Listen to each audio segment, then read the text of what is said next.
बघा मित्रांनो, आज मी एक सुंदर असा उखाणा घेतोय.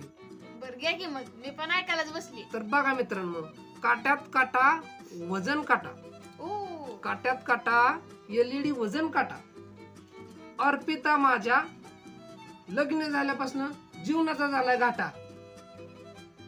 मी आल्यामुळे तुमच्या लग्नाचा गाठा झाला काय? मग काय तर तुम्हाला जीवन संपल्यासारखं वाटत असेल मग. नको नकोस झालं, जगू वाटत नाही. काय सांगायचं. मग चला की हॉटेल मध्ये जेवायला. तसं पण जीवन संपल्यासारखं वाटायला लागले. हं मग जरा बरं वाटत तिथे गेल्यावर काय आपण हं तसली 200 रुपयाची कॉफी पिऊ बहुजी पण. 200 रुपयाची कॉपी. हा अगं अर्पिता, काय सांगायचे, काल 200चे 400 गेलं आमचं, कळलं का? पुन्हा संग गेलता हो.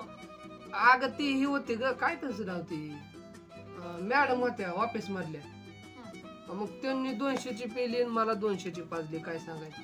मग तिचं तिला पैसे द्यायला आले नाहीत का? नाही तर तिला आता काय म्हणलं, मोठ्या मॅडम आहे ते माझं पण देते ना म्हणून गेलो ते आशेवर. आशाची काय दुराशा झाली. मॅडम गेले निघून कॉफी पिऊन. तुम्ही खोटं बोलता. मग खरं बोलण्यासाठी काय करावं लागलं. हा अशी कॉफी बाहेर काढून दाखव.